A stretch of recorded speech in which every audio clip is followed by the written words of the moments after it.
आपके ग्रुप में बहुत सारे क्वेश्चन अभी भी मिल रहे हैं, ठीक है। देवेंद्र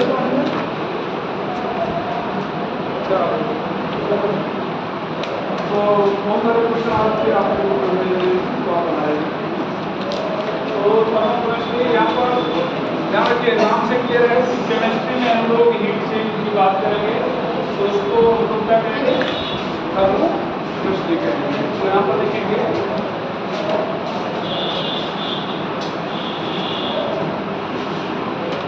स्टडी ऑफ हीट और एनर्जी चेंज।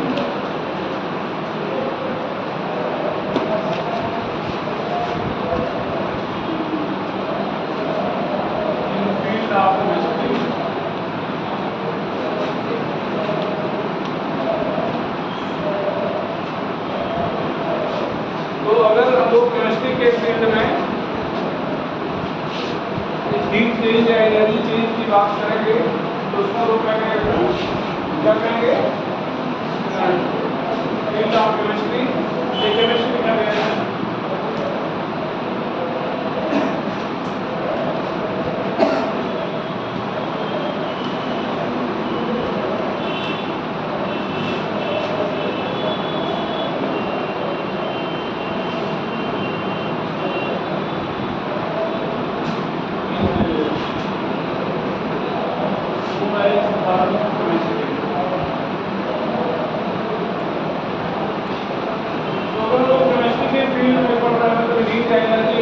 बात करेंगे तो उसको लोग क्या कहेंगे, thermochemistry.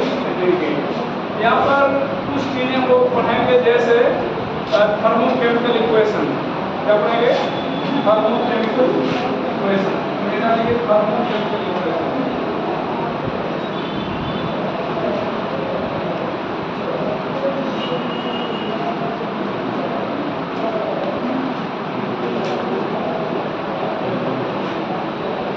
chemical equation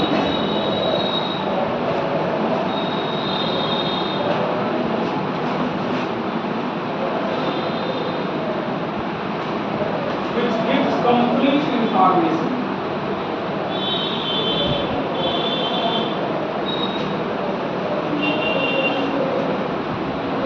about reaction.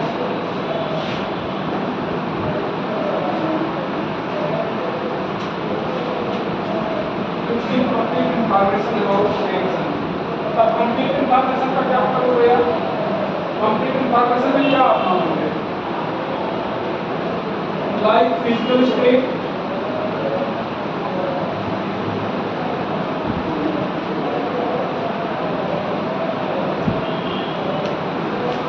of reactant or product and product. Physical state of reactant and product. Aqueous and non-aqueous state.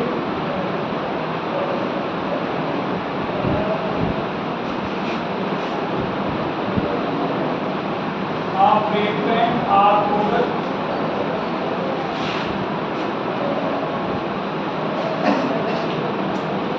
Allotropic form.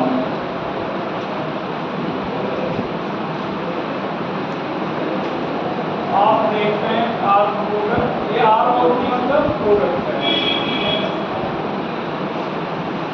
Energy change of reaction।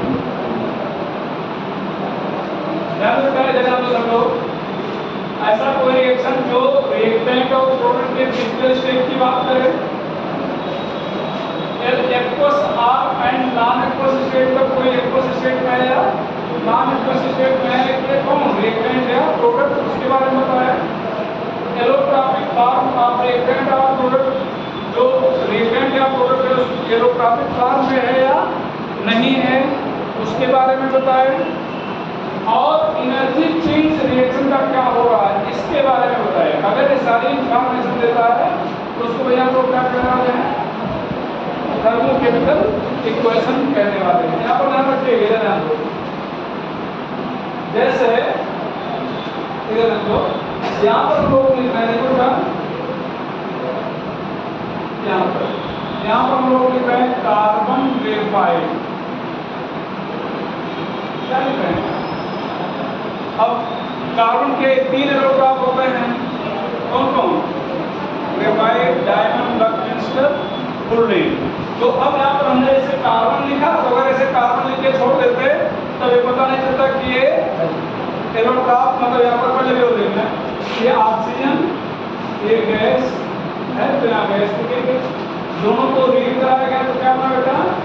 CO2 gas बना, तो CO2 gas. ध्यान देना, जैसे carbon और देखो carbon graphite नहीं करें, carbon करें, कार्बन और ऑक्सीजन को जलाने पर हमें क्या मिला? कार्बन डाइऑक्साइड मिला। अब कार्बन का कौन सा रूप था?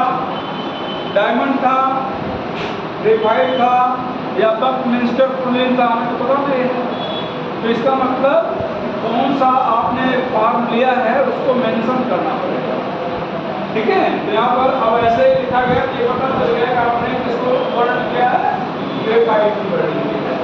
ऑक्सीजन आपका किस स्टेट में है? गैस स्टेट में है। जो प्रोडक्ट बना वो किस स्टेट में है? गैस स्टेट में लिखा गया है। अच्छा, इसके बाद लास्ट में लिखा है एनर्जी चेंज ऑफ रिएक्शन, मतलब एनर्जी चेंज क्या हो रहा है? तो यहाँ पर आप एनर्जी चेंज को आप डेल्टा H से लिखोगे और यहाँ पर -x किलो से लिख रहे हैं। अच्छा, माइनस कितने में इसका मतलब एक जो है, प्लस कितने में इसका मतलब एंडो है। इसका मतलब कि जब रिएक्शन प्रोसीड कर रहा था उस समय एनर्जी आपको क्या करना मतलब था? एनर्जी आपको मतलब सिस्टम एनर्जी रिलीज कर रहा था। एनर्जी रिलीज करते हुए सिस्टम क्या कर रहा था? आगे बढ़ रहा था। बात रहा ना? तो अब ये जो पूरा कंप्लीट मतलब इक्वेशन है, इसको आप लोग क्या कर रहे हो? Thermochemical equation. अगर इसमें कुछ भी छोड़ दिया इसका मतलब थर्मोकेमिकल इक्वेशन नहीं है, ठीक है? तो ये चीज आपको मेंशन करना पड़ेगा। यहाँ पर ध्यान दो,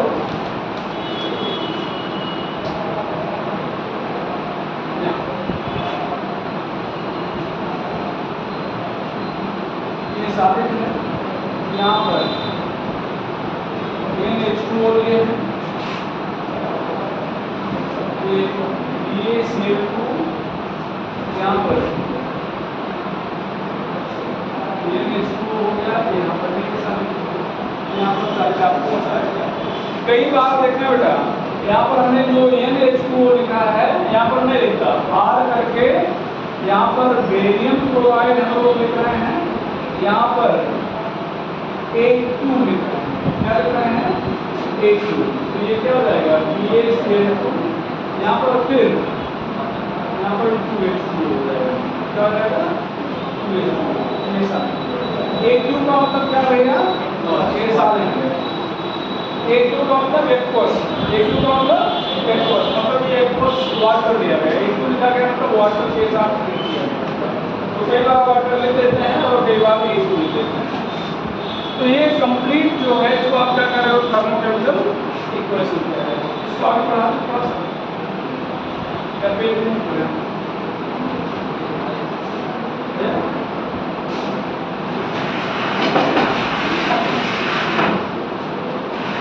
आगे चलो करना। तो अब हम लोग एक्सो एंड एंडोथर्मिक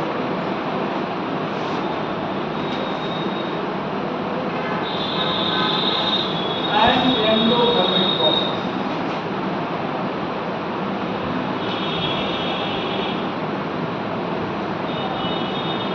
यहाँ पर पहले एक्सोथर्मिक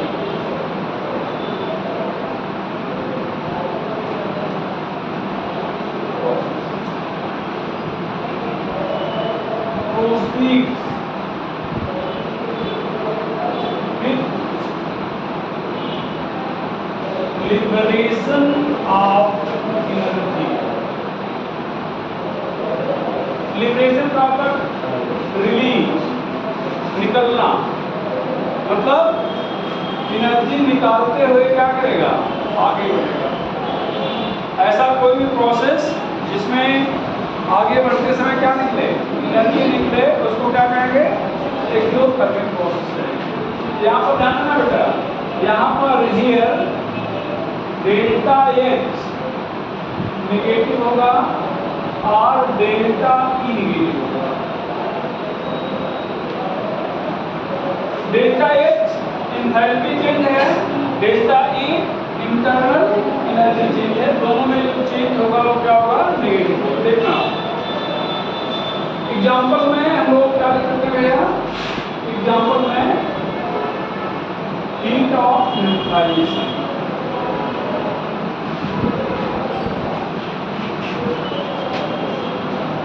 या कंबसन कह सकते हैं,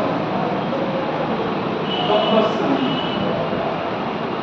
यहाँ पर हीट छोड़ सकते हो तो न्यूट्रलाइजेशन लिख सकते हो, न्यूट्रलाइजेशन हो गया, कंबसन हो गया, प्रेसिपिटेशन हो गया, क्या हो गया, प्रेसिपिटेशन हो गया। तो कंबसन, न्यूट्रलाइजेशन, प्रेसिपिटेशन, ठीक है, ये सब क्या होता है,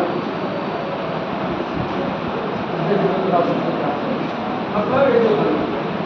अच्छा यहाँ पर ध्यान दो, इधर रखना,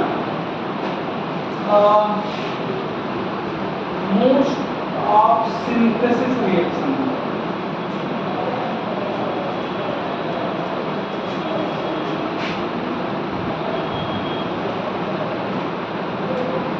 most of synthesis reaction, synthesis मतलब फॉर्मेशन, सिंथेसिस मतलब फॉर्मेशन, यहाँ पर आप फॉर्मेशन लिख सकते हो। अच्छा एक चीज आपसे पूछा जाता है कि जो हीट ऑफ फॉर्मेशन है या एंथैल्पी ऑफ फॉर्मेशन है, ये ऑलवेज एक्सोथर्मिक नहीं, आपने लिखा मोस्ट ऑफ, मतलब मोस्टली सामान्य तौर पे। तो अगर आपसे कह रहा है कि ऑलवेज एक्सोथर्मिक, ऑलवेज एंडोथर्मिक, में भी एक्यूआर एंडोथर्मिक, तो क्या बोलेंगे, में भी एक्यूआर। तो यहाँ पर आपको क्लियर कर दें,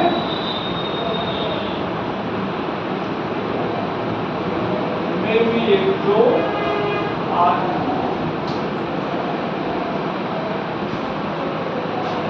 में भी एक जो आर।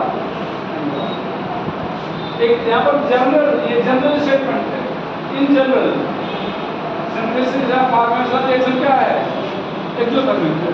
लेकिन अगर आपसे क्लियर कहे कि क्या हमेशा, आप कहेंगे नहीं, ठीक है। यहाँ पर दूसरा हो जाएगा एंडोथर्मिक,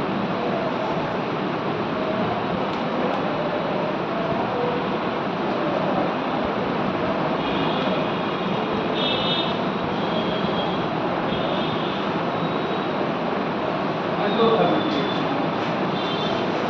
प्रोसीड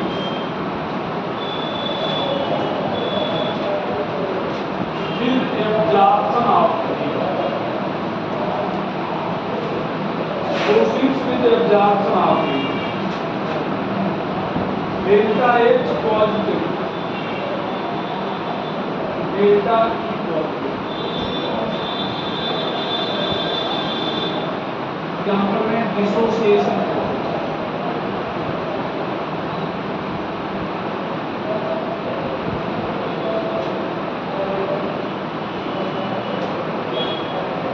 डिसोसिएशन कोई भी चीज तोड़ोगे तो आपको एनर्जी देना पड़ेगा, कोई भी चीज तोड़ोगे तो आपको क्या करना पड़ेगा, एनर्जी देना पड़ेगा। Dissociation process. अच्छा अब ध्यान देना बेटा, इधर ध्यान दो, इसको थोड़ा सा ऊपर करें। यहाँ पर आपने लिखा है, यहाँ पर A plus B equal to A B लिखा है, यहाँ पर प्लस एक्स शुरू करेंगे। ये एक्सोथर्मिक है, एंडोथर्मिक है, एक्सो या एंडो, कितने लोग एंडो बोलेंगे, कितने लोग एक्सो, इधर तो ये एक्सोथर्मिक है क्या भैया, यहाँ डेल्टा एच लिखा हुआ है, डेल्टा एच लिखा गया है नहीं। अब ऐसे समझो, इसका मतलब AB की एनर्जी में अगर इतना किलो कैलोरी जोड़ा जाए तो ये इसकी एनर्जी की क्या हो जाएगा? AB क्या है? प्रोडक्ट। इसको इधर लाओ तो A plus B minus X kilo calorie equal to क्या हो गया? AB। इसका मतलब AB से अगर X किलो कैलोरी एनर्जी निकल जाए तब ये AB में बदलेगा, निकल जाएगा तब बदलेगा। तो निकालने के बाद बदलेगा ना, इसका मतलब क्या हुआ? क्या हुआ? अब फिर से देखना बेटा, इधर ध्यान से देखो, इसको हम लोग यहाँ पर क्या लिख रहे हैं? डेल्टा सही, यहाँ पर A plus B equal to AB, यहाँ पर delta A equal to minus X। ये सभी एक इधर जाना ना, यहाँ डेल्टा H या डेल्टा E अगर लिखा गया है तब माइनस लिखने पर क्या बोलेंगे? एक जो। अगर ये रिमूव कर दिया गया है तो साइन पलट के तब बोलेंगे। और फिर से सुन लो, फिर से बता दें आपको, ये चीज मॉडर्न केमिस्ट्री में नहीं है, ये पहले ऐसा हुआ था। थर्मोडायनामिक्स में पूछेंगे भी, थर्मोडायनामिक्स में ये नहीं पूछेंगे कि एक जो, ऐसा लिख के नहीं पूछेंगे कि एक जो है। और सुनो ना, इसको क्या बता तो रहे हैं, कई बार हम लोग जब केमिकल इक्विलिब्रियम पढ़ेंगे, केमिकल इक्विलिब्रियम, तो वहाँ पर पुराना पैटर्न यूज करते हैं। और सुनो ना भैया, वहाँ पर ये वाला पैटर्न यूज करते हैं, तो इसलिए बता दे रहे हैं। अब फिर थर्मोडायनामिक्स में यही पैटर्न यूज करेंगे, मतलब डेल्टा H माइनस है तो एक जो, प्लस है तो अगर डेल्टा H नहीं दिया, एनर्जी डायरेक्ट लिख दिया गया है, तो फिर उसका उल्टा जो होता है वही बोलेंगे, उसका उल्टा जो होता है वही। तो जैसे डेल्टा H क्या है, मतलब डेल्टा H नेगेटिव है तो एक जो, अगर H नहीं है तो लोग सीधे पॉजिटिव है तो बात क्लियर है ना। तो ये चीज आपको जैसे कंफ्यूजन नहीं पड़ेगा, आप जो रखते हो वही रखे रहो कि माइनस है तो एक जो, प्लस है तो एंडो। लेकिन अगर डेल्टा H हटा देंगे तब उल्टा बोलना पड़ेगा इसको, ठीक है? तो हमें क्या बोलना पड़ेगा? उल्टा बोलना पड़ेगा। और फिर से आपको बता दें, थर्मोडायनामिक्स में यही पूछेगा, ये चीज नहीं पूछता। फिर बता इसलिए रहे हैं कि हम लोग केमिकल इक्विलिब्रियम पढ़ेंगे तो वहाँ पर लीचेटियर प्रिंसिपल अप्लाई करते हैं, तो वहाँ हीट इफेक्ट देखते हैं, तो कई बार वहाँ पर ऐसा लिख दिया होता है, हमारे दिमाग में प्रॉपर है प्लस है, इसका मतलब तो है, लेकिन वास्तव में क्या होता है? रिमूव करें इसको। तो ये सब एकदम बेसिक चीजें थी। अब हम लोग आ रहे हैं हीट ऑफ रिएक्शन पे।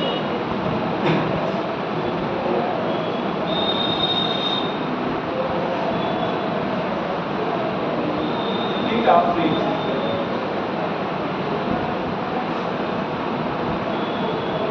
change in enthalpy,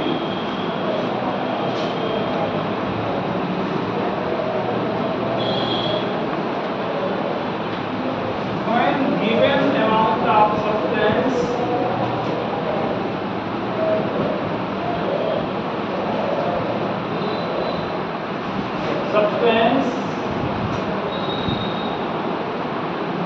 is completely reactive.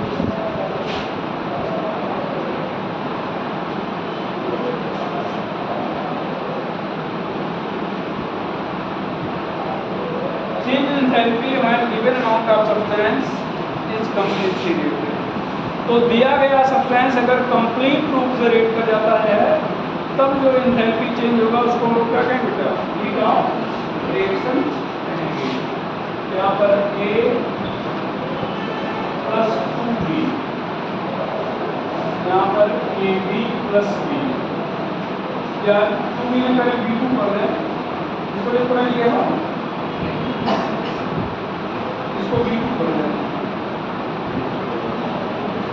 यहाँ पर डेल्टा एच मान लो प्लस एक्स फ्लो कैलोरी है। अब यहाँ पर ए बी प्लस बी, अब ये हो जाएगा ए बी टू। अब यहाँ पर डेल्टा एच मान लिया जाए कि प्लस वाई फ्लो कैलोरी है। अब ये यहाँ पर अब कंप्लीट रिएक्शन हुआ है, तो अब इसको दोनों को जोड़ेंगे, ए बी और ए बी क्या हो जाएगा, कैंसिल, बी और बी कैंसिल, तो A plus B to equal to क्या हो गया, इक्वल टू क्या हो गया, ए बी टू। यहाँ पर डेल्टा एच क्या हो जाएगा, delta H X plus Y की, ये एक्स प्लस वाई की, ये हीट ऑफ रिएक्शन।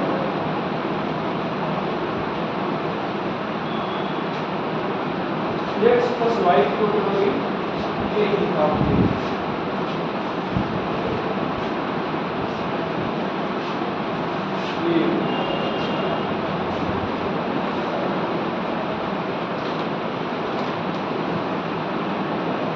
अच्छा ध्यान रखिए, हमने हीट ऑफ रिएक्शन कहा है। अगर आपसे स्टैंडर्ड हीट ऑफ रिएक्शन पूछ ले तो 11 में तो नहीं कि आप लोग मतलब उसका डेफिनेशन लिखना है, लेकिन जहाँ पर हमने लिखा है कि change in enthalpy when given amount of substance completely reacted, ये छोड़ दिया ना, तो वहीं पर आप कह देंगे एट स्टैंडर्ड कंडीशन। यहीं पे आप आगे जोड़ दो एट स्टैंडर्ड कंडीशन, तब क्या हो जाएगा, स्टैंडर्ड हीट ऑफ रिएक्शन। क्या हो जाएगा, स्टैंडर्ड हीट। किसी भी कंडीशन पे रिएक्ट कर रहा है तो हीट ऑफ रिएक्शन है। अगर वो स्टैंडर्ड कंडीशन में रिएक्ट कर रहा है तो उसको क्या होगा, स्टैंडर्ड हीट ऑफ रिएक्शन। ठीक है। अच्छा यहाँ पर कुछ चीजें लोग नोट करते हैं, नोट करते हैं।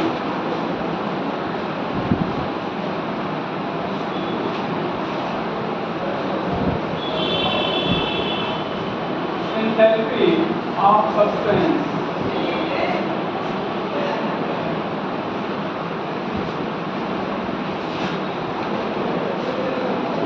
in its elemental state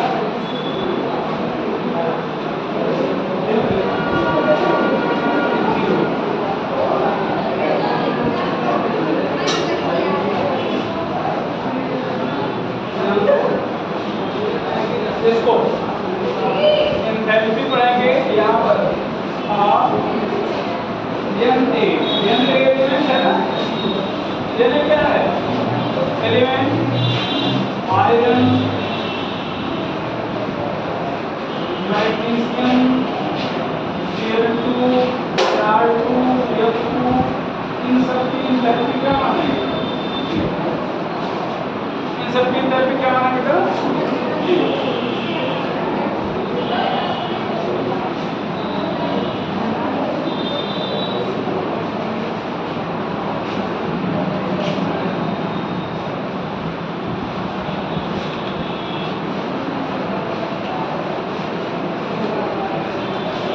दूसरा ये पहला पॉइंट था, पहला पॉइंट था। दूसरा point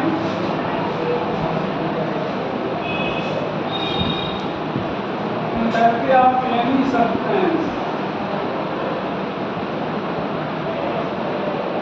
in its most stable allotrope,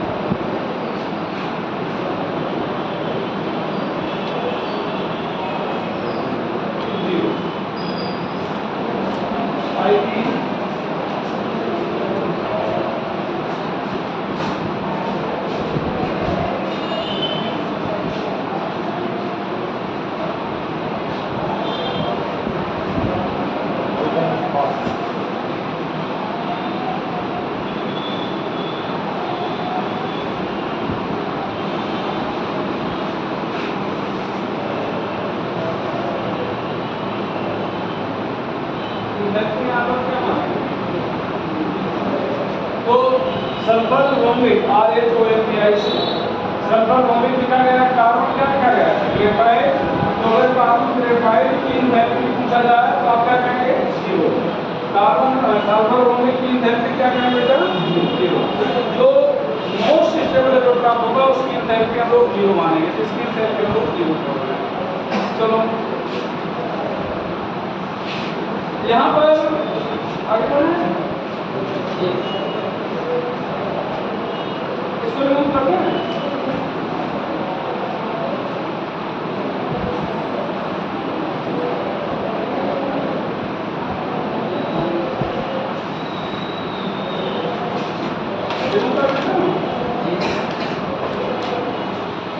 यहाँ पर heat of reaction delta F equal to electricity minus delta.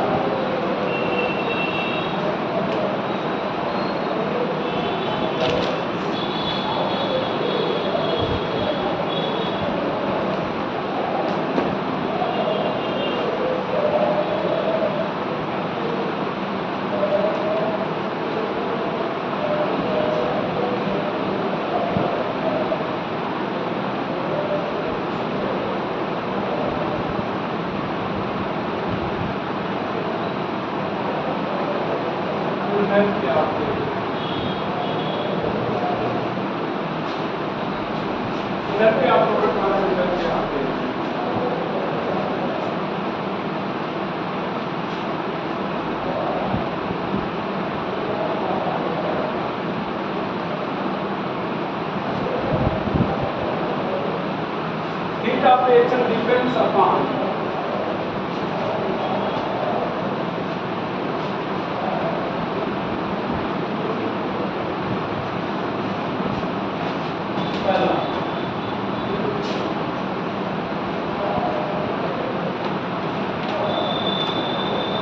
physical state of reactant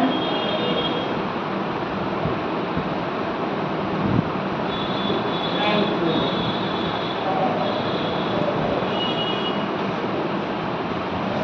अच्छा हमें क्या देखा बेटा? Physical state of reactant and product. हो सकता है कि यहाँ पर नेचर ऑफ रिएक्टेंट और प्रोडक्ट,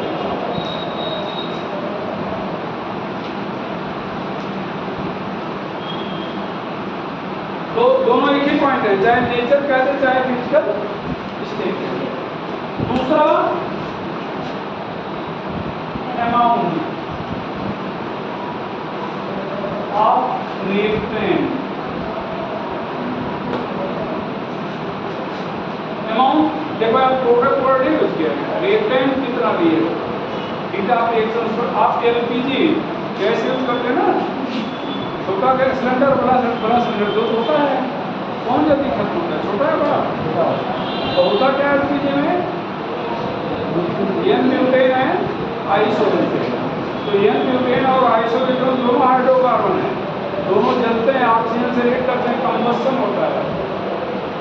तो बड़ा सिलेंडर जो है उसमें ज़्यादा मास होता है, वॉल्यूम मतलब मास है वॉल्यूम जो भी कह लो, तो वहाँ पर मास है वॉल्यूम क्या है? ज़्यादा है, इसमें ज़्यादा नहीं चलता है, ज़्यादा एनर्जी देता है। तो छोटा वाला है तो वहाँ पर कम ही गैस भरी गई है, तो जल्दी खत्म हो जाता है, कम एनर्जी देता है। तो जितना ज़्यादा आप अमाउंट लेके भाई 1 किलो दूसरा दूर मत जाओ, 1 किलोग्राम लकड़ी जलाओ, 2 किलोग्राम लकड़ी जलाओ, कहाँ पर एनर्जी ज़्यादा मिलेगी? 2 किलोग्राम अमाउंट रहोगे ही आप एक सिंपल डायरेक्टली अगर कोई मैथमेटिकल या केमिस्ट्री का फार्मूला नहीं, तो आप सिंपली कैलकुलेशन जानते हो। यहाँ पर तीसरा है टेम्परेचर और चौथा है प्रेशर।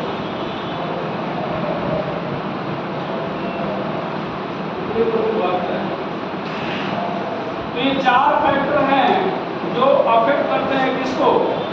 हीट ऑफ रिएक्शन को बताएंगे। आगे बढ़ा जाए।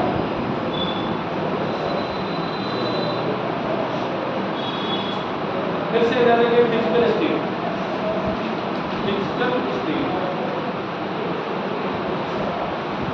ऑफ रिएक्टेंट आपको यहाँ पर ध्यान रखना gas off gas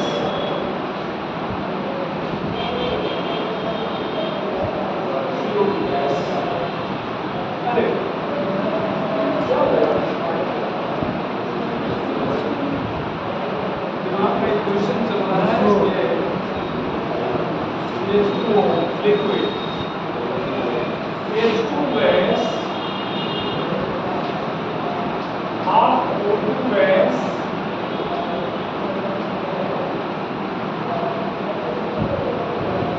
H2O paper, H2O, ठीक है। यहाँ पर डेल्टा एच अगर लिखा जाए तो -68.1 किलो कैलोरी, यहाँ पर डेल्टा एच -57.1 एक्सपोनेंशियल।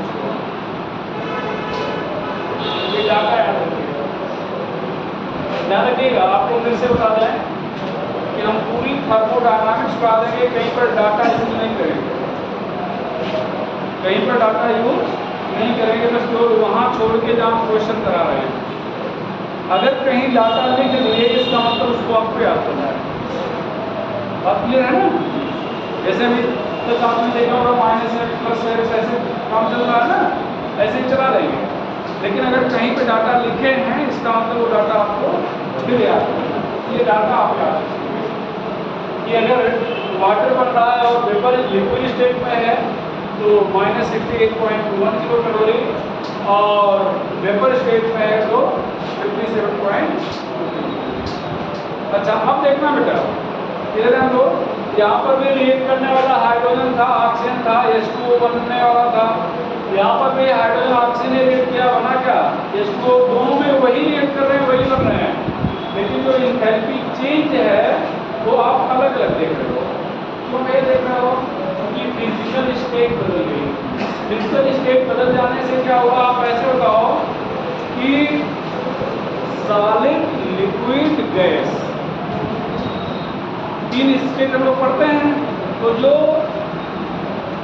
मॉलिक्यूल हैं सॉलिड के, लिक्विड के या गैस के, किसमें काइनेटिक एनर्जी सबसे ज्यादा है? किसमें? गैस में काइनेटिक एनर्जी क्या है सबसे ज्यादा? कम कहाँ पे है? सॉलिड। सबसे कम कहाँ पे है? और काइनेटिक एनर्जी डायरेक्टली प्रोपोर्शनल होता है टेम्परेचर के। तो इसका मतलब भैया काइनेटिक एनर्जी सबसे ज्यादा कहाँ पे है? गैस में, फिर लिक्विड में, फिर कहाँ पर? यहाँ पर आप कह रहे हो काइनेटिक एनर्जी घट रही है, रेट कर रहे हो, तो काइनेटिक एनर्जी घट रही है तो टेम्परेचर क्या होगा? घट रहा होगा या बढ़ रहा होगा? टेम्परेचर मतलब हीट एनर्जी, टेम्परेचर मतलब हीट एनर्जी। तो अगर काइनेटिक एनर्जी घट रही है तो हीट एनर्जी क्या है? घट रही है। और हीट एनर्जी घटेगी कैसे? जब आपको मतलब सिस्टम अपनी एनर्जी निकाले तभी वो घटेगी। तो यहाँ पर ध्यान दो, किस स्टेट में है? वेपर स्टेट में, मतलब गैस स्टेट में, और ये किस स्टेट में है? लिक्विड स्टेट में। तो यहाँ पर आप देख रहे हो कि ये ज़्यादा नेगेटिव है, जबकि यहाँ पर क्या है? कम नेगेटिव है। तो इसका मतलब अगर ये कुछ और एनर्जी रिलीज करे तब इसमें बदल जाएगा। H2O जो वेपर है -57 तो रिलीज कर चुका है।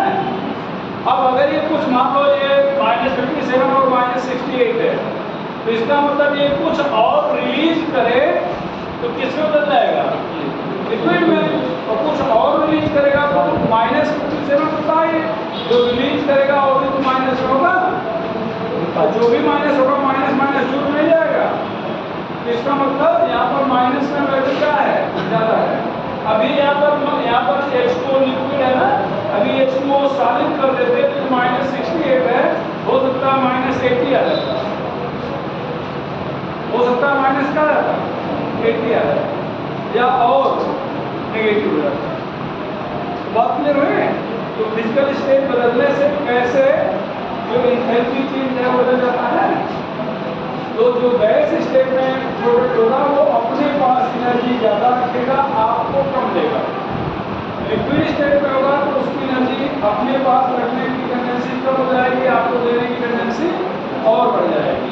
और सॉलिड स्टेट में अगर है तो अपने पास एनर्जी नहीं रखना चाहेगा, बहुत लिमिटेड रखना चाहेगा, आपको बहुत कुछ दे देना चाहेगा, तो आपको सबसे ज़्यादा कम दे रहा है। सॉलिड, लिक्विड क्या है? सॉलिड। तो इसका मतलब सॉलिड स्टेट में उसका नुकसान सबसे ज़्यादा है, और नुकसान को कैसे दिखाएंगे? माइनस से। इसका मतलब अगर सॉलिड में है तो हमें माइनस वाली वैल्यू ज़्यादा मिलेगी, और अगर गैस स्टेट में है नुकसान क्या है, कम है। तो यहाँ पर देखो नुकसान कम दिख रहा है, यहाँ पर नुकसान क्या दिख रहा है, ज़्यादा दिख रहा है। बात समझ में? दूसरा point,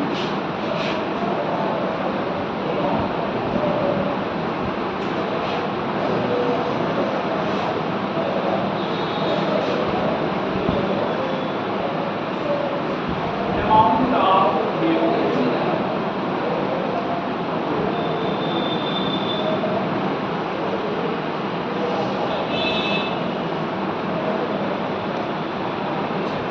heat of reaction is directly proportional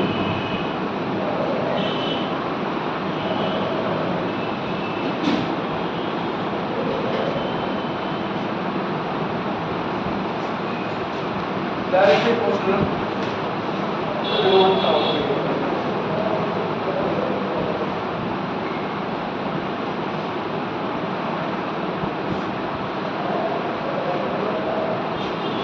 यहाँ पर एक क्वेश्चन है,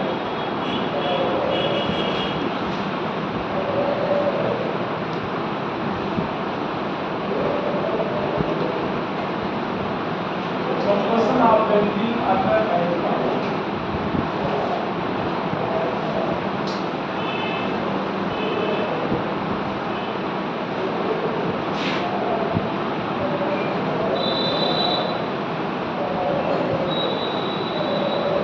कंबस्शन का मतलब ऑक्सीजन के साथ रिएक्ट करना, और ध्यान देना हीट ऑफ रिएक्शन कर रहा है तो रिएक्शन में सब आ जाएगा, कंबस्शन, रेगुलेशन, फॉर्मेशन, डिसोसिएशन सब आ जाएगा।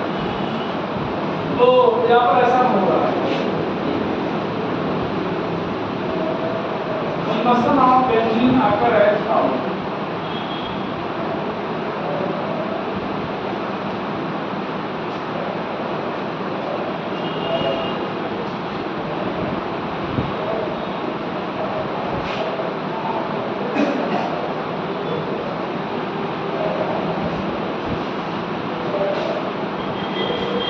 Find enthalpy change, या find heat of combustion, find heat of combustion of benzene,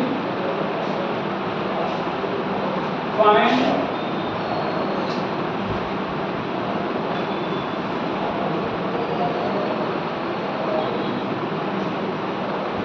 heat of combustion of benzene,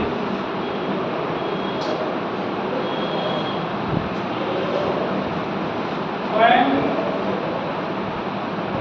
39 gram benzene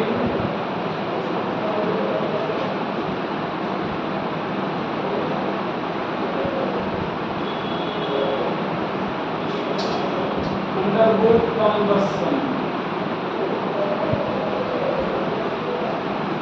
39 gram benzene undergo combustion, 39 gram benzene undergo combustion।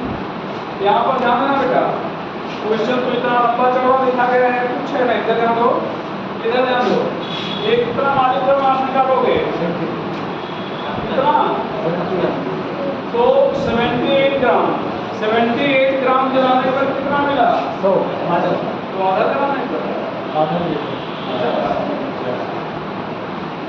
कोई formula थोड़ा है, बस 10 रुपए की 5 copy लो, 5 रुपए की कापी, 10 रुपए की 10 कापी, 20 रुपए की कितनी कापी, कोई फार्मूला नहीं, ठीक है। अच्छा फिर से सुनो, अच्छा बताएं मैं तो ये और क्वेश्चन, ठीक है। तो यहाँ पर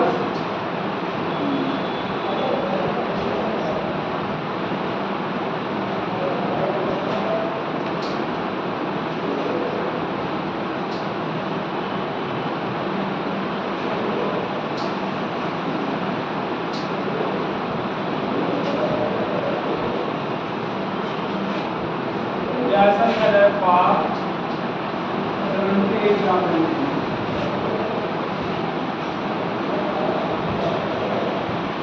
रहता है कितना, -100 किलो कैलोरी, 1 ग्राम रहता है कितना बेटा, 39 ग्राम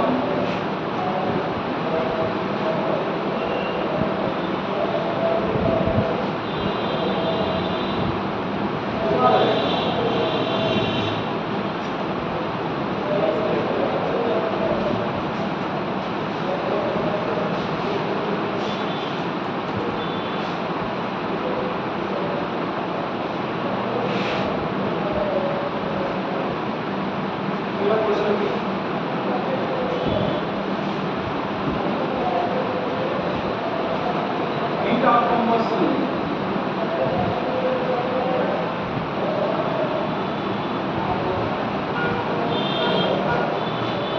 of carbon is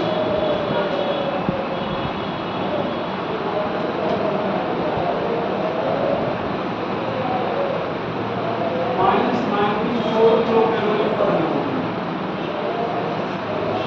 ये minus 94 kilocalorie per mole. Find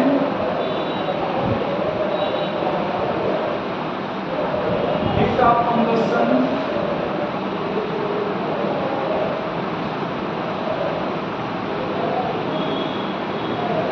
of carbon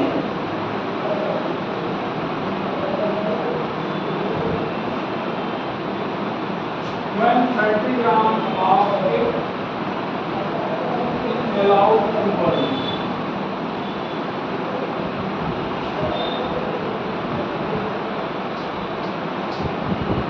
इसका 30 ग्राम बर्न करने को अलाउ किया जाता है।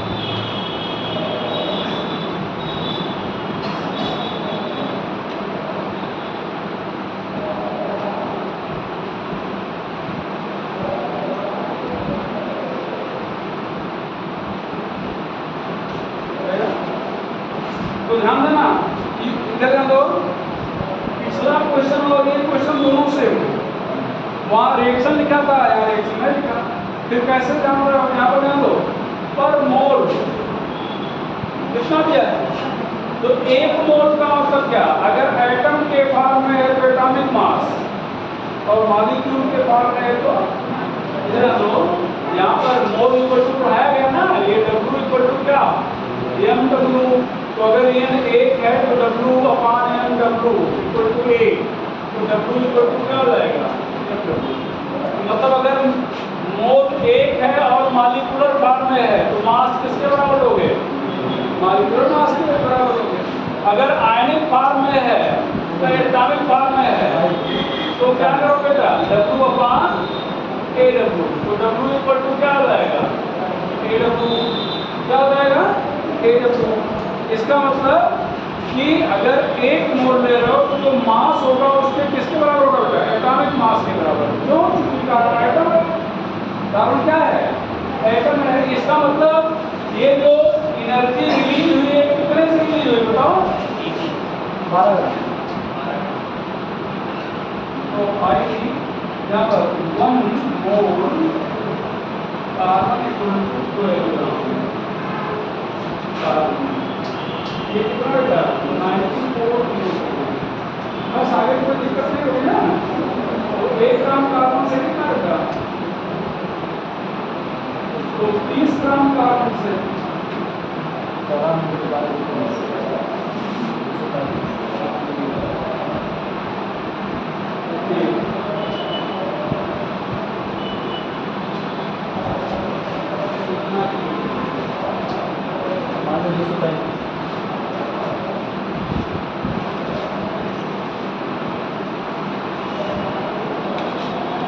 ठीक है।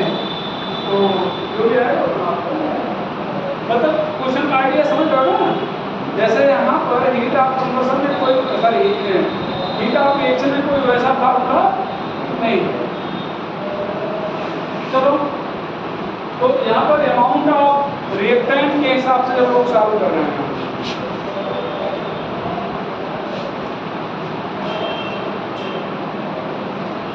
मेरा प्रश्न होगा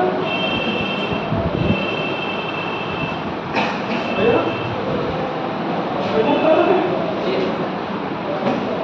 and liquefier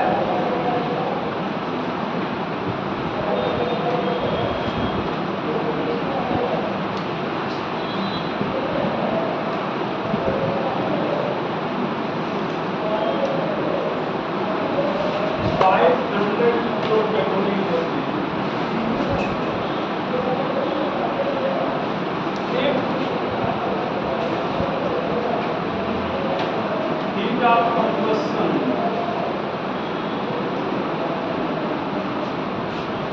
of glucose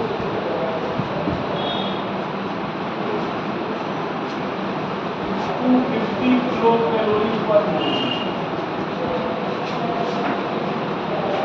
250 kilo calorie पर मोल।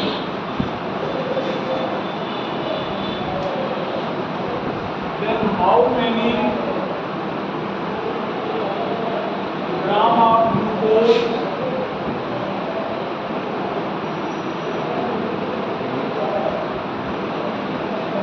should supply to him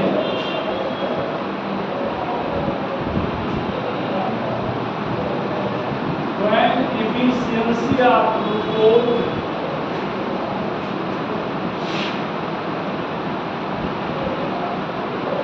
is 80%.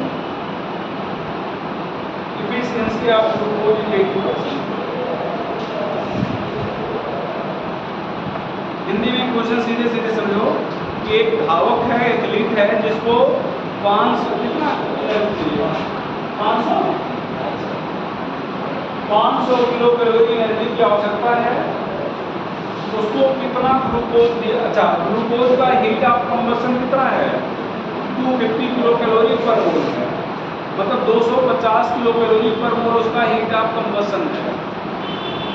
तो उसको कितना ग्लूकोज दिया जाना चाहिए, लेकिन ग्लूकोज की इफिशियंसी कितना है 80%। मतलब कि अगर उसको 100 किलो जूल एनर्जी देना चाहिए तो 100 नहीं दे रहा है, तो 80 दे रहा है। ठीक है, तो यहाँ पर ध्यान रखना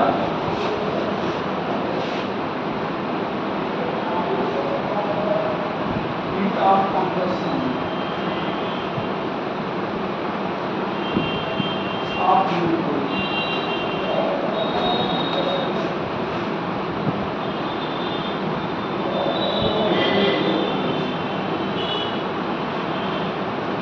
I need 180 ग्राम चावल पर मोल।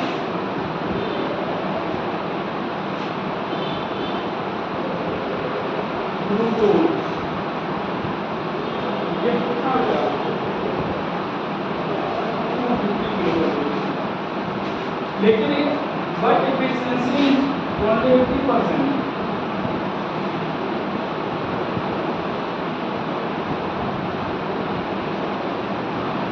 तो 180 ग्राम ग्लूकोज बराबर 250 into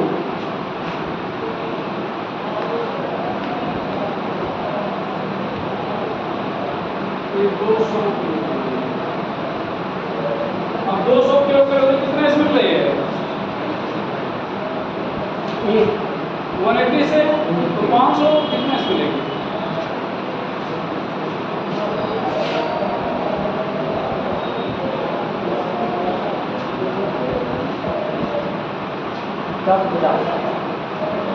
9 200 किलो कैलोरी लेवल में लिख रहे हैं।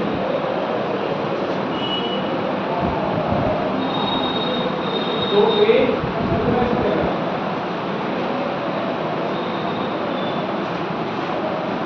तो 500 कितने इसमें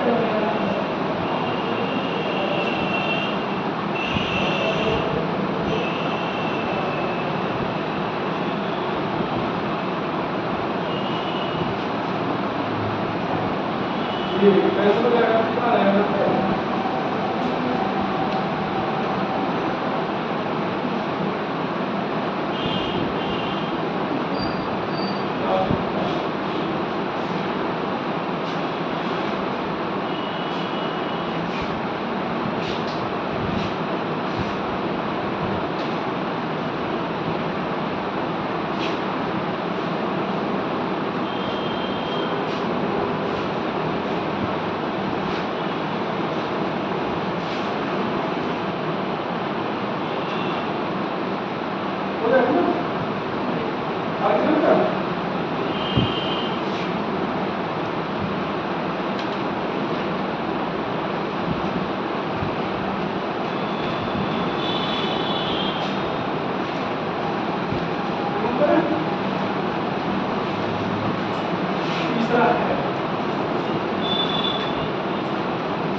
explain like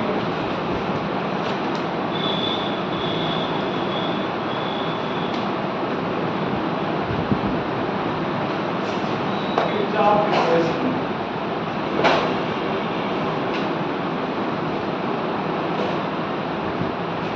ध्यान देना, वैसे तो आपके बुक में है नहीं तो फार्मूला बताने चल रहे हैं, लेकिन एक बार सीएससी टेक्निक शायद पूछ दिया था, इसलिए बता दे रहे हैं और एक क्वेश्चन भी करा दे रहे हैं। ठीक है, बस केवल इतना पूछा जा सकता है कि अभी जो दोनों कराए उसमें क्वेश्चन पूछे जाते हैं, टेम्परेचर और प्रेशर का क्वेश्चन नहीं पूछा जाता। लेकिन एक बार मैं बता रहे 7-8 साल पहले इस पर क्वेश्चन पूछा गया, इसलिए हम करा रहे हैं। ठीक है, क्या बोला जाता है, delta H2 minus delta H1 equal to delta Cp, यहाँ पर T2 minus T2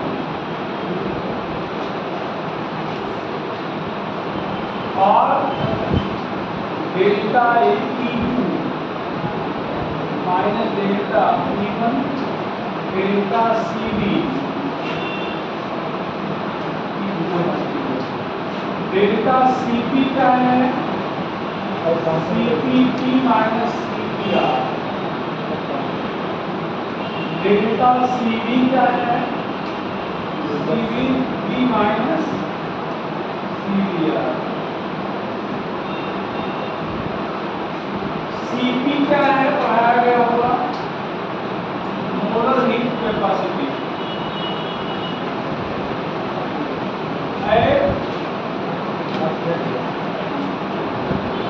constant pressure,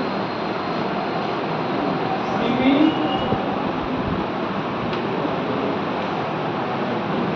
molar heat capacity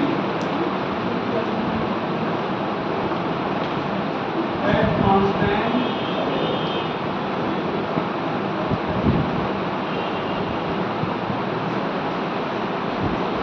molar heat capacity at constant pressure।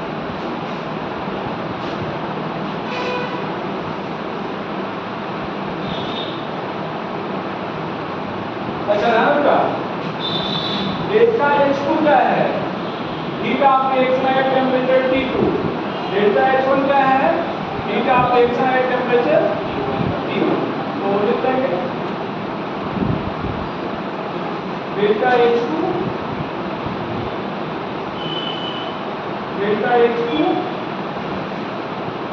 लिख देंगे, देखिए delta H2 heat of reaction at temperature T2, delta H1 heat of reaction at temperature T1।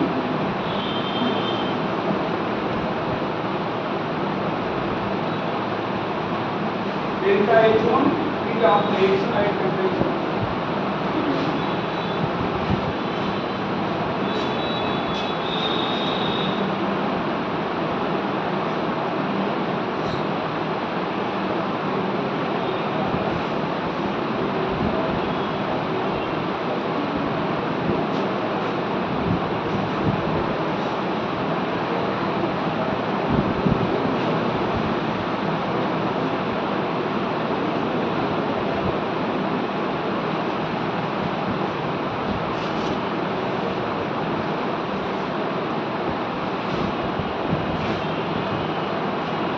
वैसे मतलब issue भी ना हो, ठीक है, इधर से आप देख सकते हैं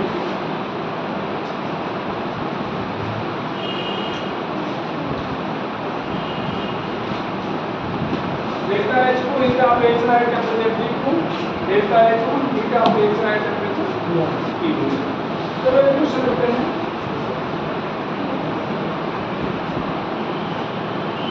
देखिएगा ये रिएक्शन अक्सर है इसका,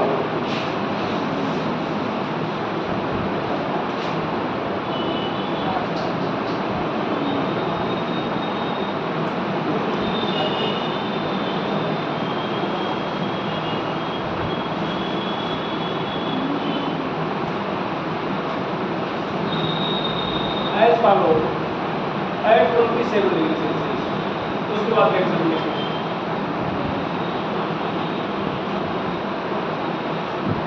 रिएक्शन अक्सर as follow at 27 degree Celsius, उसके बाद रिएक्शन लिखेंगे।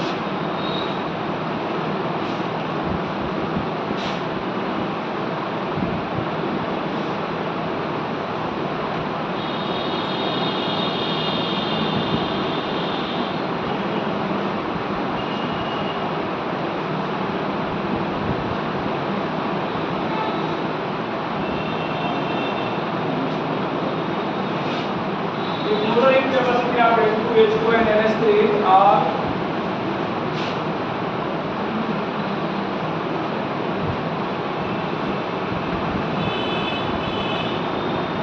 respectively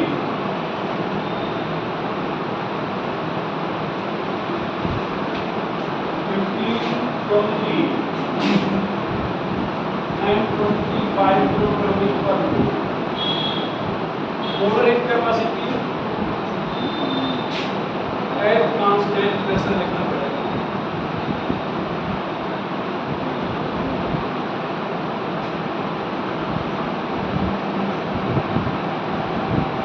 molar heat capacity at constant pressure of N2H2 and NH3 are respectively 15, 20 and 25 kilocalorie per mole. Find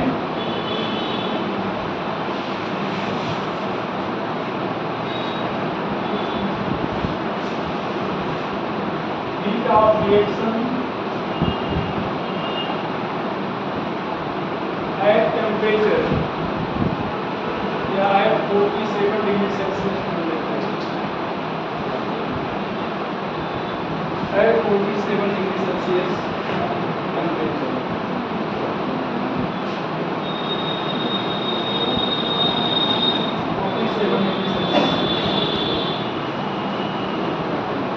यहाँ पर ध्यान होगा, यहाँ पर डेल्टा H1 कितना है -100, T1 कितना है 27 + 273, राइटली T2 कितना है भैया 47 + 273 320 केल्विन। यहाँ पर डेल्टा Cp इक्वल टू लिखेंगे CpP - CpR। अच्छा ध्यान देना, यहाँ पर रिएक्शन जो आपने लिखा है ये N2 + 3H2 इक्वल टू क्या लिखा है 2NH3 लिखा है। तो डेल्टा Cp यहाँ पर प्रोडक्ट कौन है,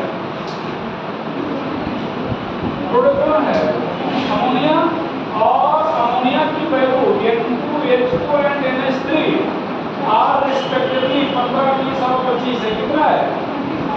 कितना है 25, और अमोनिया है कितने मोल, यहाँ पर आपने पर मोल लिखा होगा, पर मोल लिखा है ना, मतलब एक मोल पे 25 है तो 2 लिए।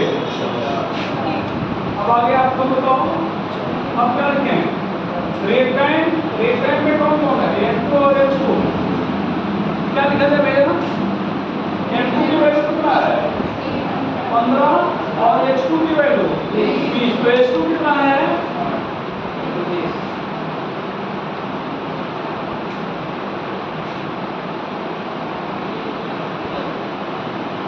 तो यहाँ पर प्लस 3 × 20, अब यहाँ पर कितना आ गया बेटा 50, और 20 × 60 और 15 75, एक होगा -25।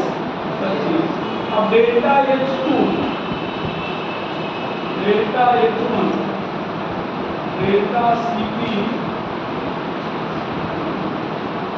आपको मैंने तो कोई दिक्कत आपको होनी चाहिए। डेल्टा H2 कितना -100, डेल्टा Cp यहाँ पर 320 - 300, तो यहाँ पर डेल्टा H2 + 100, यहाँ पर 20 - 25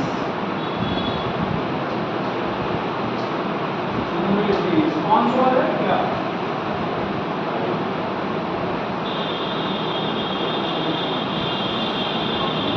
-500, और ये इधर आएगा तो -600।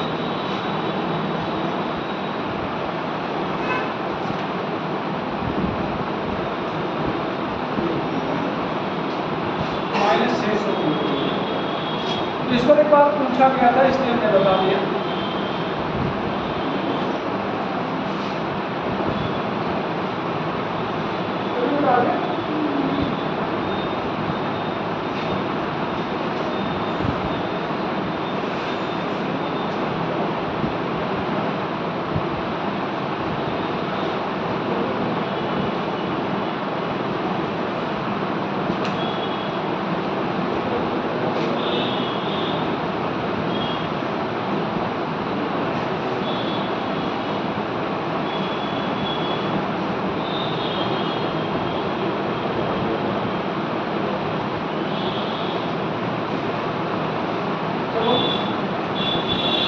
क्वेश्चन देखो, आपको आज बहुत सारे टॉपिक पे भेजे हैं, जैसे हीट ऑफ रिएक्शन पढ़ा रहे हैं ना, इस पर वो जो क्वेश्चन भेजे हैं वो टॉपिक वाइज है। Heat of reaction, heat of formation, heat of proportion, heat of neutralization, मतलब जो टॉपिक पढ़ा रहे हैं आप उसके क्वेश्चन बना दो। तो उसमें जो पहला क्वेश्चन है मैं करा रहा हूँ, ठीक है।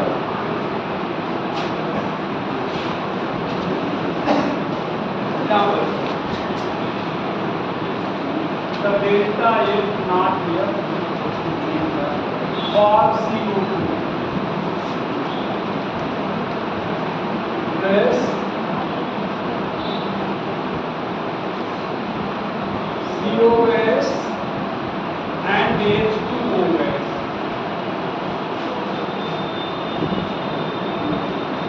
are minus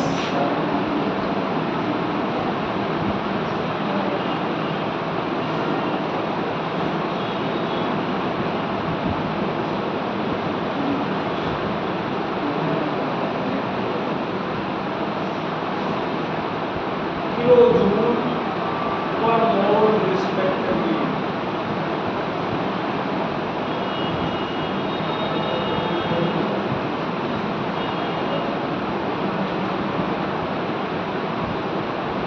Find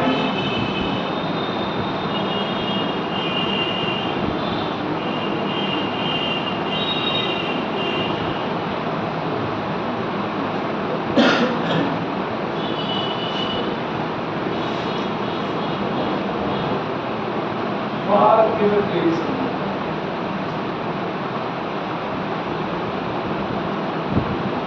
यहाँ पर ध्यान देना बेटा, ये F लिखा गया ना, F का मतलब फॉर्मेशन, और ये नाम लगा दिया गया ना लोकल स्टैंडर्ड।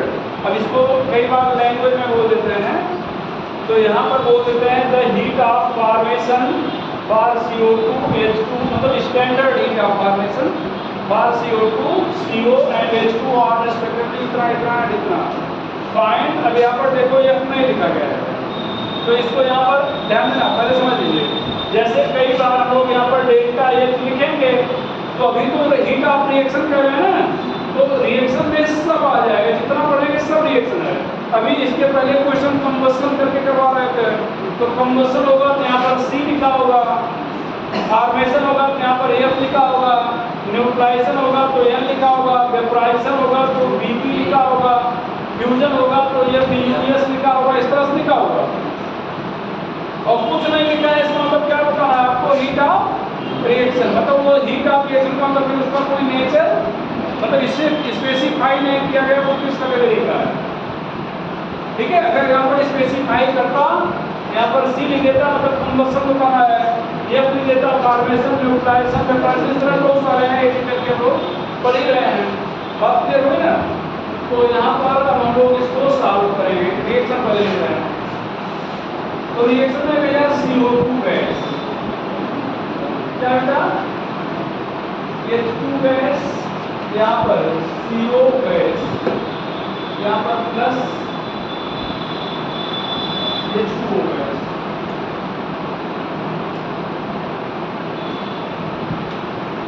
ये डेल्टा H आपको फाइंड करना है, यहाँ पर लिख दीजिए डेल्टा H फाइंड करना है। अब आपको क्या बताया हीट ऑफ रिएक्शन में डेल्टा H इक्वल टू क्या बोलेगा? Hp माइनस HR, एक बताए थे, एक बताया था। अब देखना इधर देखो, रिएक्टेंट में क्या क्या है, ये चीजें हैं, प्रोडक्ट में ये है, प्रोडक्ट में CO है ना, तो CO यहाँ पर एक CO लिखा है, ऐसे लिखा है एक CO, ऐसे कर समझोगे, मतलब इंथैल्पी ऑफ CO। यहाँ पर क्या लिख रहे हैं? H2O, ये रिएक्टेंट हो गया, और यहाँ पर क्या लिखा है? HCO2 plus H2। अब यहाँ पर CO की वैल्यू कितना? -110 दिया गया क्या? 0.5। H2O की बेटा -241.8 दिया गया। -CO2 कितना दिया गया है? 393.5। H2 कितना दिया गया है? तो H2 नहीं दिया गया तो क्या लिख लिए 0। क्या लिख लिए? किसी को कोई समस्या है? 0 क्यों लिख दिया?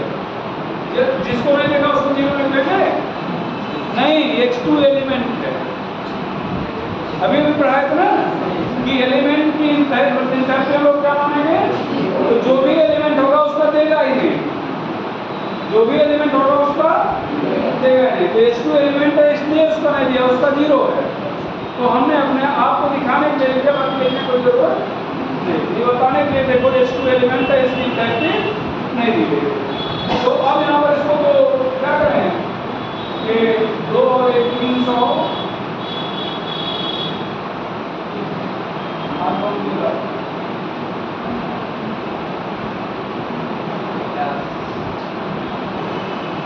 शायद इतना है, नहीं 52 है, देखना शायद इतना है। और ये माइनस माइनस कितना आ जाएगा प्लस, तो 393 तो 50 ये और 41 तो 41 कितना आ जाएगा 2 3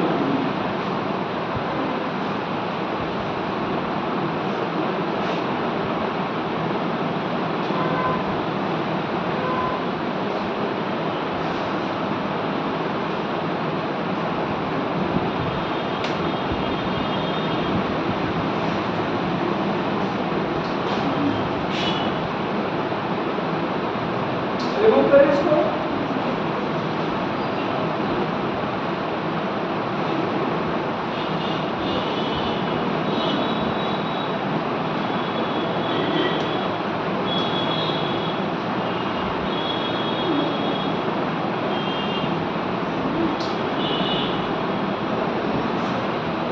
रिमूव करो, आगे देखिएगा।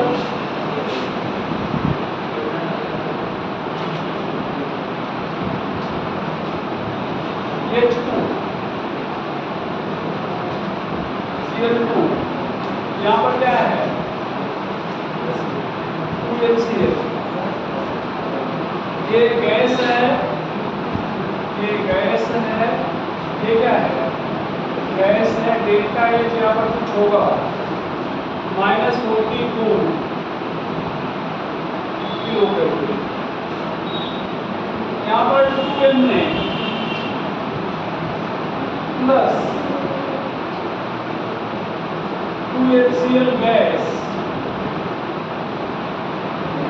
यहाँ पर 2HCl solid plus H2 gas, delta H -152 kilo calorie. For the reaction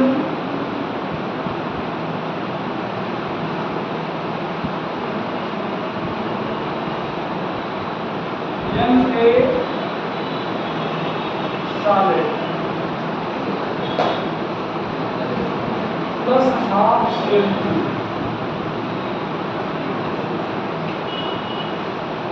NaCl solid delta H ये पता करना है।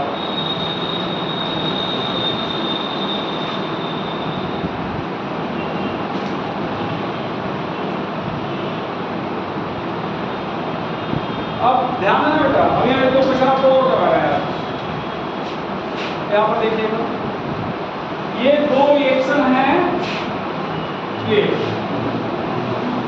जिनके हेल्प से आपको इसको प्राप्त करना है।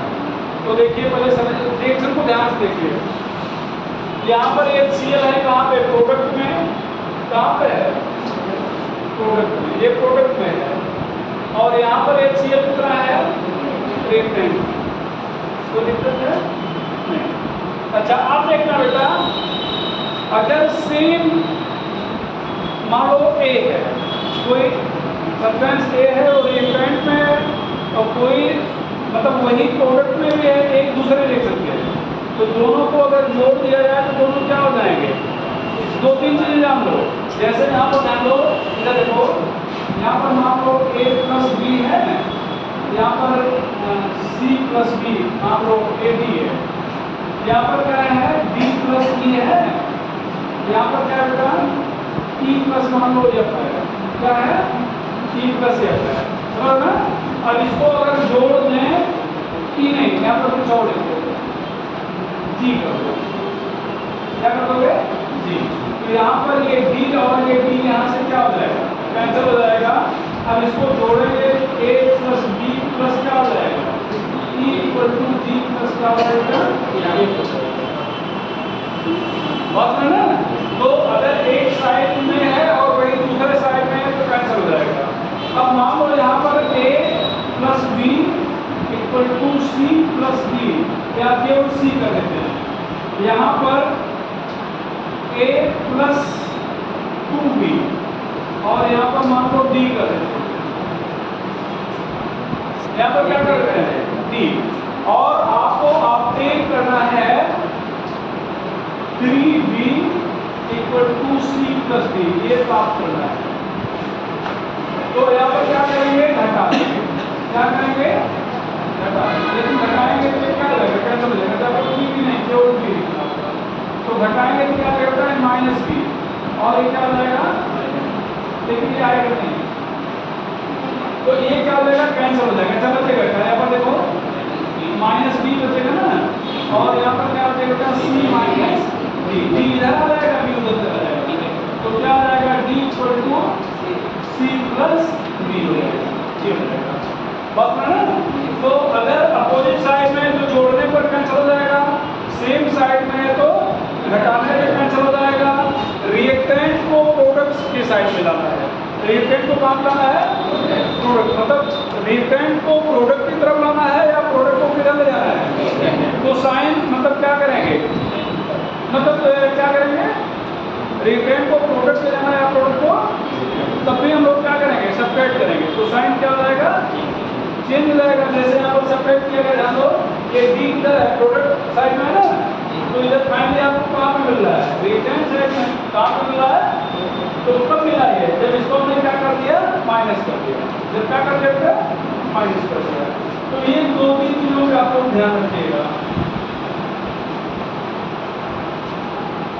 अच्छा अब यहाँ पर हमें प्राप्त क्या करना है, तो ये प्राप्त करना है, तो अगर इसको हम लोग क्या करें, मतलब ये CL तो हमें कहीं दिख नहीं रहा है और ये CL कैंसिल करना है, तो इसका मतलब क्या करें ऐसे सीधे जोड़ दें, तो हम लोग क्या कर रहे हैं जैसे देखो H2 प्लस Cl2 यहाँ पर क्या था 2HCl, यहाँ पर 2N है, यहाँ पर क्या 2HCl, यहाँ पर क्या लिखा है 2NaCl, यहाँ पर क्या है H2। अब इसको अगर जोड़ दिया जाए तो क्या हो जाएगा कैंसिल, यहाँ पर बचेगा क्या ये H2 भी कैंसिल हो जाएगा, हो जाएगा क्या हो जाएगा, यहाँ पर क्या बचेगा 2N प्लस ये Cl2 आ जाएगा ना, और यहाँ पर क्या आएगा ये जोड़ने पर हमें मिला, और हमें चाहिए क्या था N यहाँ पर है कितना 2N, यहाँ से हाफ Cl2, यहाँ पर क्या है Cl2, यहाँ पर NaCl, यहाँ पर क्या है 2NaCl। अच्छा ये वैल्यू अगर हम लोग ऐसे जोड़ दिए हैं तो -44 है, और यहाँ पर डेल्टा है कितना बेटा -1, ये तो जुड़ जाएगा कि नहीं जुड़ेगा, जुड़ जाएगा, तो कितना होगा बोलो -196, कितना चाहिए -196, यहाँ पर देखिए 2 टाइम है, यहाँ 100 देना चाहिए, अभी मिला है 2, हाफ Cl2 2 NaCl, यहाँ पर 1 NaCl, इसका मतलब जितना होना उसका आधा कर दो, तो यहाँ पर क्या कर दिया जाए, तो यहाँ पर अगर इसको पूरे को 2 से डिवाइड कर दें तो यहाँ पर कितना रहेगा माइनस कितना रहेगा 9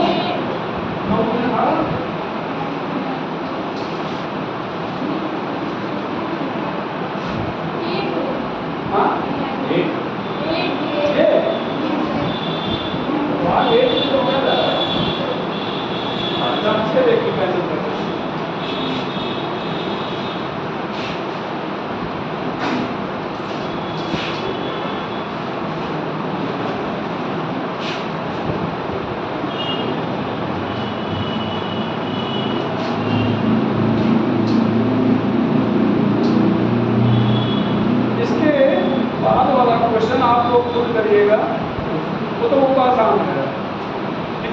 सीबीएसई पेपर में आया हुआ वो तो आसान तुरंत बन जाएगा। इसके नीचे वाले क्वेश्चन में आपको दिमाग लगाना है। इसके नीचे वाले क्वेश्चन क्या करना है, दिमाग लगाना है। तो सोच रहे हैं क्वेश्चन लिख ही दें, साफ तो नहीं करेंगे, आप लोग दिमाग लगाइएगा। यहाँ पर ध्यान देगा, based on following thermodynamic equation, based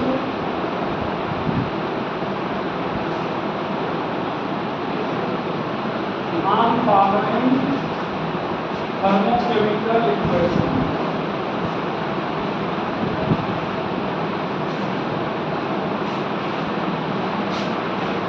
ये H2O gas plus carbon solid CO gas plus H2 gas delta H 131 kilojoule, CO gas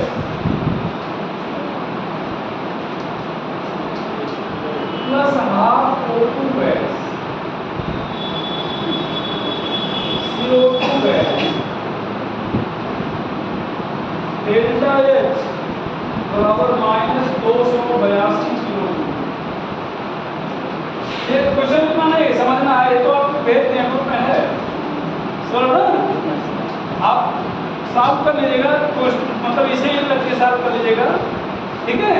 अभी मतलब लिखो में टाइम पास होगा, इसलिए बता रहे हैं। हम ये सोचते हैं यहाँ पर ट्राई करो हमारे सामने,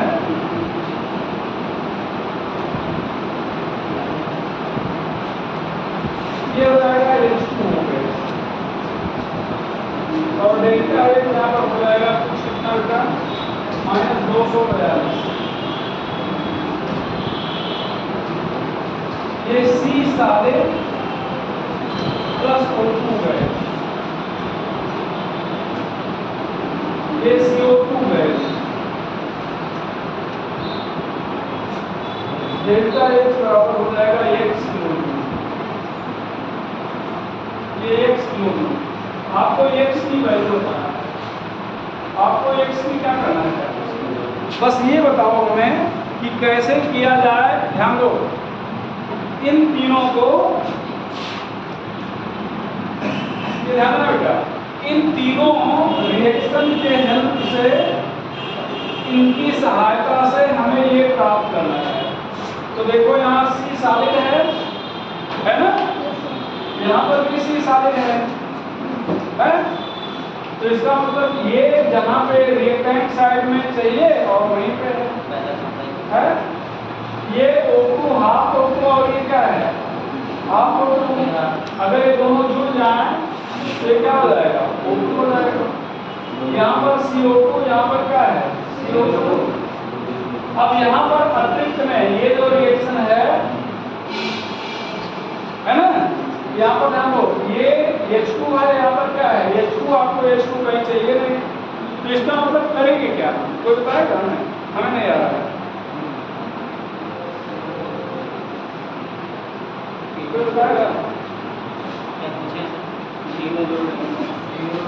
तीनों जोड़ते हैं, दो के साथ रहेगा।